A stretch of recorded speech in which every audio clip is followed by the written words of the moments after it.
As an economist, on an important subject which I think concerns all of us when we talk about level playing field. And this is, not just a legal concept. This is also has, or an understanding of level playing field, I would say, has an implications and consequences for economic policy. So I'm going to sort of unpack the term level playing field. So I divided this lecture into three parts. First of all, in the first part, I'm going to share my perspective on the understanding of the level playing field itself. What is the meaning?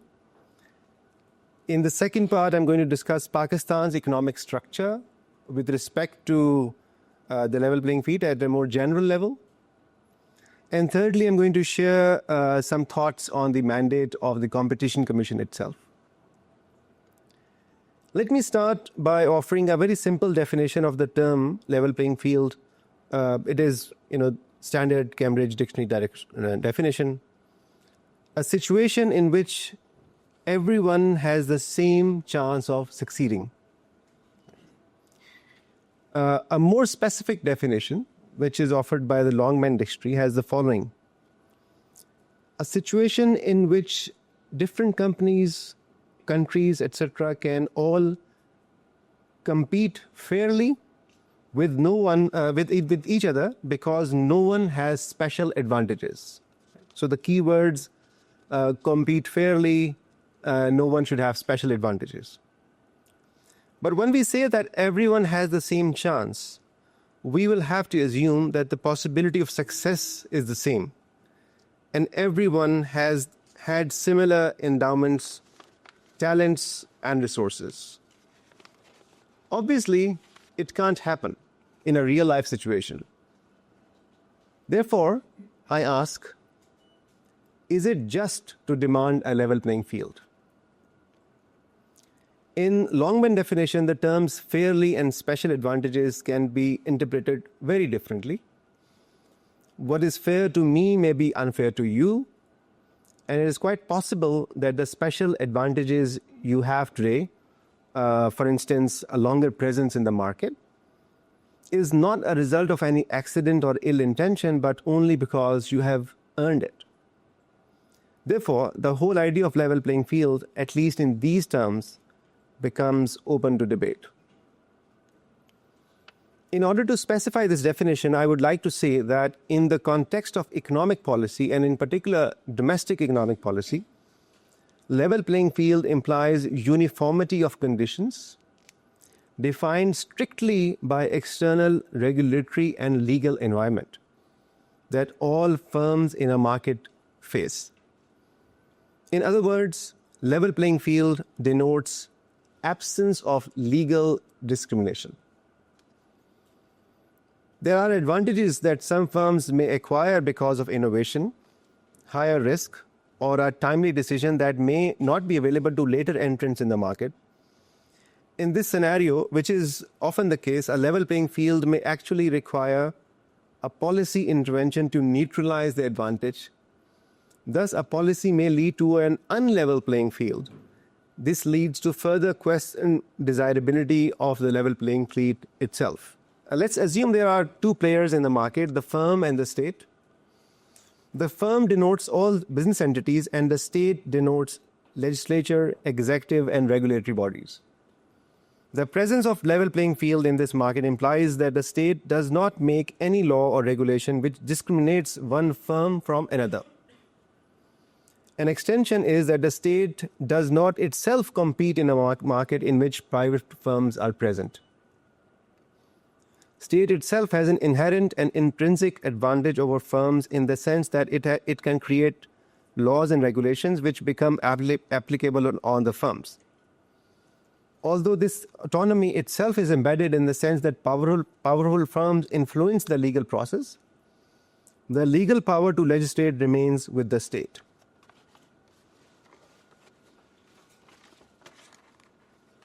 After all, Milton Friedman believed that if you examine the source of monopoly, you will find that almost all those sources are government intervention. So it's more that the supposed protections and privileges by the state authorities prove to be counterproductive and thus need to be pruned. The state machinery is led by public representatives who can be termed as leaders and bureaucrats. According to the public choice theory, public representatives represent interests from their constituency or party direction, and bureaucrats fight for sustaining their structures. In this sense, rules which we frame cannot be treated as equal once we start unpacking their political economy and the process itself. How rules are framed, who has influenced the policy, the process of definition of the rules itself, who was part of the consultation, etc. Even with an apparently uniformly applicable set of laws and regulations, the consequences and effects of such regulations can vary as per the firm and its structure itself. A large company having its own lawyers and government relations executive will respond very differently than a small firm in which the owner and manager are the same person. A tender with specific requirements about financial capacity thresholds does not present same chance to all prospective bidders, even if all terms and conditions are equal. Therefore, let me say that a level playing field does not mean equal opportunity.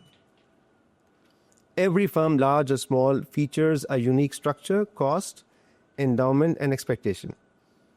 Just like each human being is unique, the legal entity that we create is also unique.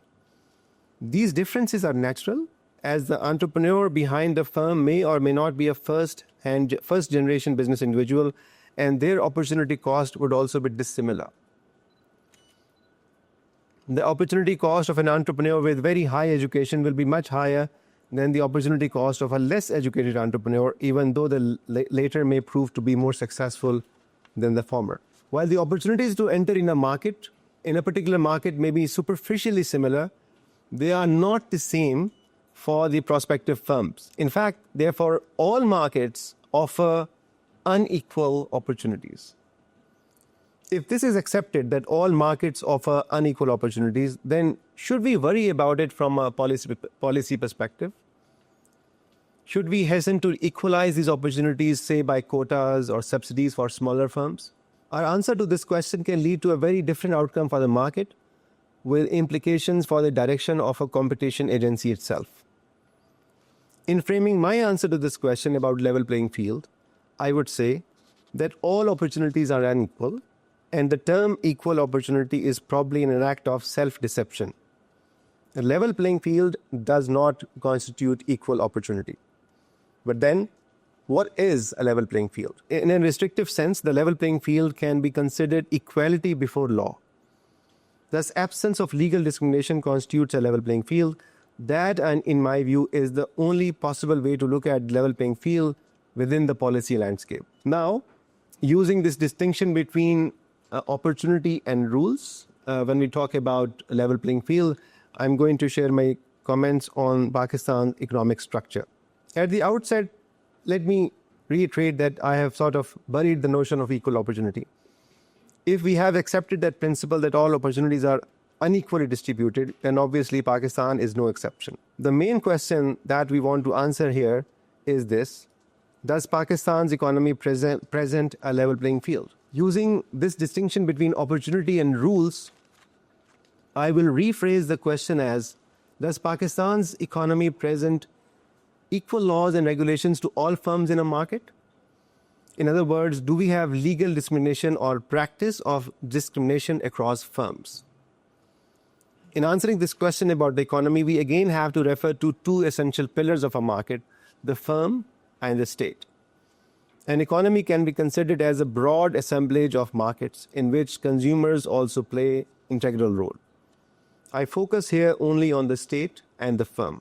Conditions of legal discrimination may include one or many of the following. Number one, legal barriers for entry or exit in a market, tax exemptions or any other exemptions, discriminatory practices, special privileges, and presence of government as a market player. For example, let's take the case of special economic zones. In export processing zone, we allow the incumbent firms to import duty-free material so that they can produce at a lower cost compared to other firms, add value, and enhance the nation's export. While it may seem to be a good industrial policy, in our case, investing firms have responded to it to maximize their profit while keeping value addition as a secondary objective only.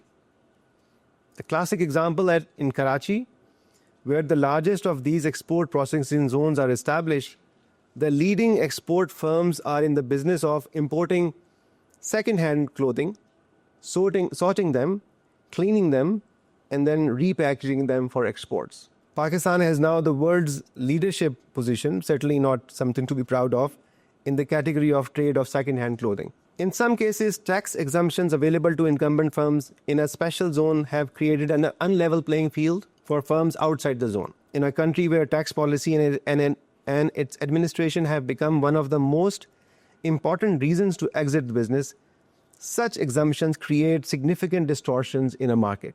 In the last week, the Chief Minister of Punjab announced that they will set up a tax-free zone for Saudi investors, which is, in my view, a double discrimination. Another aspect is that growing incidence of illicit trade practices, whether counterfeit or smuggled or production of without tax stamps were applicable. In all three cases, typically local firms capture the market share of large national and multinational companies through illegal practices. They produce fake copies, smuggle goods, or produce locally under their own name but without a tax stamp. They manage to evolve a highly efficient cost structure and earn supernormal profit. Public procurement processes offer another window to examine the level playing field. Government agencies may include such terms and conditions which automatically deny a certain class of bidders, thus legally discriminating against them. When I was member of board of directors of a state-owned enterprise some years back, I witnessed such processes firsthand. The chairman of the company unilaterally cancelled the procurement process and re-advertised to practically deny opportunities to local firms and only to attract international firms.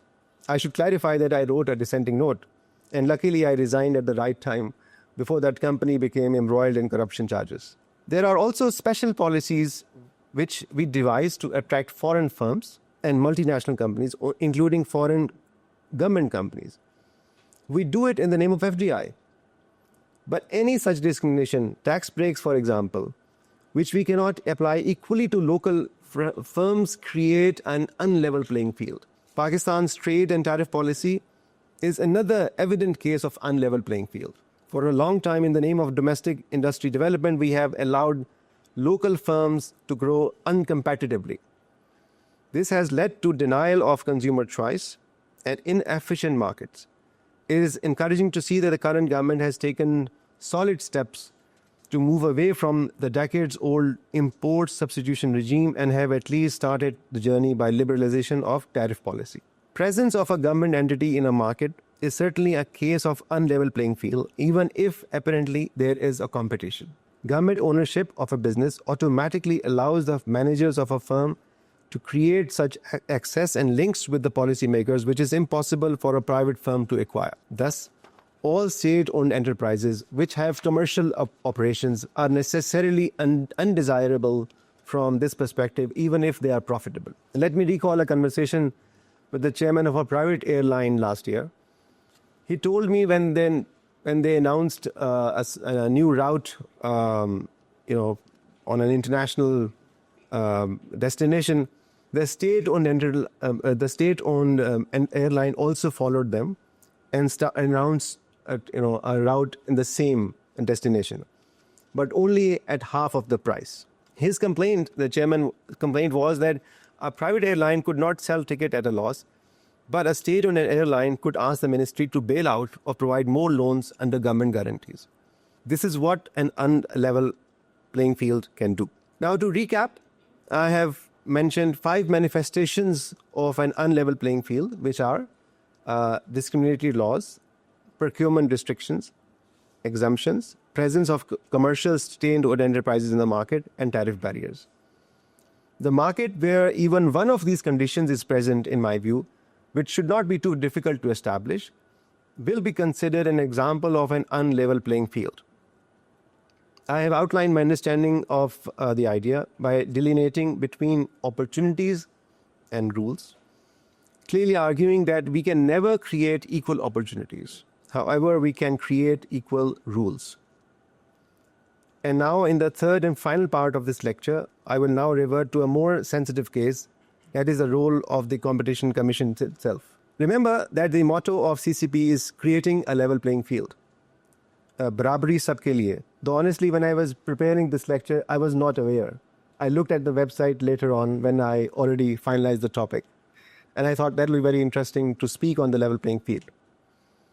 Quoting from the CCP website, the Competition Act 2010 is a state-of-the-art modern law which gives the Competition Commission of Pakistan legal and investigative instruments and powers to engender free competition in all spheres of commercial and economic activity, enhance economic efficiency, and to protect consumers from anti-competitive behavior. And in this section, I offer a critique of the Act while considering the free competition as a central pillar. So I am taking the central idea as the free competition, as the spirit of the law, but I am discussing some part of the law which might be countering the idea of free competition, in my humble opinion. In my view, there are many provisions in the Act which enable the regulators to intervene in the commercial market practices of firm, which may be considered as a legitimate business strategy to maximize profits or to retain and increase market share. Let's take the case of a section on abuse of dominant market position. It says, the Act, an abuse of dominant position shall be deemed to have been brought about, maintained, or continued if it consists of practices which prevents, restrict, reduce, or distort competition in the relevant market. Now, what are those practices? Limiting production, sales, or unreasonable increases in the price discrimination by charging different prices for the same goods and services from different customers in the absence of objective justification that may justify different prices, tie-ins where the sale of goods or services is made conditional on the purchase of another goods or service. In my view, as an economist who believes in free market and free enterprise, these practices may well be part of a business strategy. Considering them abuse of dominant position is equal to denial of private property rights and economic freedom that our Constitution guarantees. A private firm, as long as it is not engaging in fraudulent or deceptive practices, this is the emphasis, as long as it is not engaging in fraudulent or deceptive practices, should be allowed to alter its business strategy according to market conditions which continue to evolve. It's a dynamic world. Such preconditions, such as I mentioned before, impose unnecessary conditions on the firm and against the spirit of free competition. These preconditions are also against the notion of free enterprise. There are also sections which can potentially lead to contradictory rulings. For example, after the section 4 on the prohibitive agreement, there is a section 5 on exemptions, which authorizes the Commission to give an exemption retrospectively to a party if request has been made to allow the agreement to hold. Further, the Commission also keeps the power to cancel these exemptions in the future. Now, this unnecessarily brings uncertainty in the business environment, as different interpretations can lead to inconsistent decisions. Today's ruling to allow exemption can be changed by cancelling the same ruling in the future. There are also instances where certain decisions by the Commission apparently indicate, allow me to say, an incomplete understanding of the market which comes into play as a result of both firm and the state. So if we ignore the interplay of these two institutions, the firm and the state, we cannot, in my view, arrive at the right conclusion. One example is that of the 2021 decision against PSMA.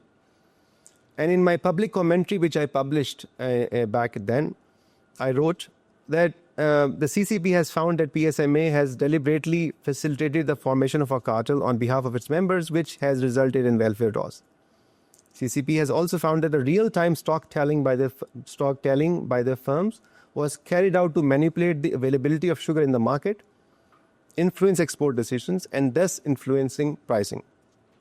The CCP has classified the stock sharing as commercially sensitive information and has almost entirely relied on this assertion for reaching the conclusion. There was also a dissent note and second opinion which was issued, which in my view was more accurately reflected the market dynamics. And here's my theory. The CCP is unanimous that no single firm is in a dominant position to influence the market. However, collectively, they do. Now, what is one factor that brings these competing firms to become one voice? It is the collective formed by the Sugar Advisory Board, KN Commissioners, and the Economic Coordination Committee. By actively deciding the input price, sugarcane price, time of harvest, time of crushing, controlling import and export, these collectivists and statist institutions create a uniform condition for all market players, kill the competition, and encourage them to actively communicate and possibly collude. In the instant case, by constantly asking the PSMA and sugar mills to provide their stock data, the government effectively made price levels insensitive to stock position. As noted in the second opinion, the supply and demand forces were no more at work. Which laws can be used to indict the government for encouraging collusive behavior? Isn't the state itself which is responsible for such outcomes? Isn't it a result of a bad policy design? CCP recommended the government to make efforts to collect information about stocks independently. Instead, it should have recommended the government to exit the sector. The moment the government exits, the sugar firms will lose a legal platform where they can directly negotiate commercial decisions with the government. They will continue, perhaps their own, recalling the words of Adam Smith, merriment and diversion, let them be. The government should allow free market forces to play their role. If domestic players collectively decide to raise the price, a competitive trader or industrialist, while pursuing self-interest, will import sugar, thus keeping prices in check. If prices go up in the international market, local producers will be free to sell in the international market. The increased price of sugar will finally dictate consumer behavior, but we have killed this free competition in the name of welfare. And this is largely as a result of the government policy, of course. It falls short of understanding of a centrally controlled market where supply and demand are irrelevant.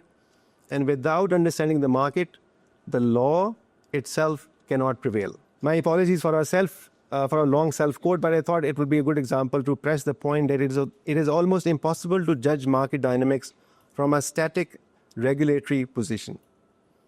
Let me forward another argument. All of us believe that monopolies are bad and we should kill them. In fact, that was what CCP was earlier called, the Monopoly Control Authority. Imagine a true product innovation which has been introduced by a private firm to potential consumers. As it is truly innovative, there cannot be a pre-existing market for it. It means that the firm has 100% market share, clearly a case of monopoly, and clearly the risks of abuse of dominant positions are too high. An innovation of any degree is a result of significant investments, both private and public, risk-taking and entrepreneurial judgment that consumers will create demand. Anything can go wrong. Imagine if a competition agency starts investigating that very firm for the potential risk of abuse of dominant position. It would have killed the innovation itself, and hence the whole edifice of economic growth will crumble. Using my earlier distinction to problematize the phrase level playing field, I would argue that we should worry if a law or a state enterprise creates or authorizes a monopoly. A private monopoly itself is a desirable result of innovation, and by definition, in a free market, a private monopoly cannot exist beyond a short time. Sooner or later, other firms will follow, create better opportunities, better substitutes, and attract consumers to get a slice in the share of the newly established market. I would suggest that CCP may consider modifications in the Act itself to refocus on the idea of equal rules. A new mandate for CCP should be refocused on fighting and removing the conditions of unlevel playing field that I have outlined today. And to conclude, I have 5 messages today. First, all opportunities are inherently unequal, and therefore level playing field does not mean equal opportunity. Number 2, Level playing field exists only in the sense of equal rules, even though the process of rule making itself can be problematic because of power dynamics. We probably need economic reasoning to create such rules. Number 3, Pakistan's economic structure has several manifestations of an unlevel playing field, and it is evident that we do not have a level playing field. There are 5 conditions of unlevel playing field. These are discriminatory laws, procurement restrictions, exemptions, presence of state-owned enterprises in a market, and tariff barriers. Last point, the Competition Commission may review its act due to an apparent overreach on free competition and free enterprise and in fighting the conditions which unlevel the playing field. I wish to thank CCP, its Center of Excellence, and all of you for providing me this opportunity to deliberate and share my thoughts on an important topic. It has been a great honor. Thank you.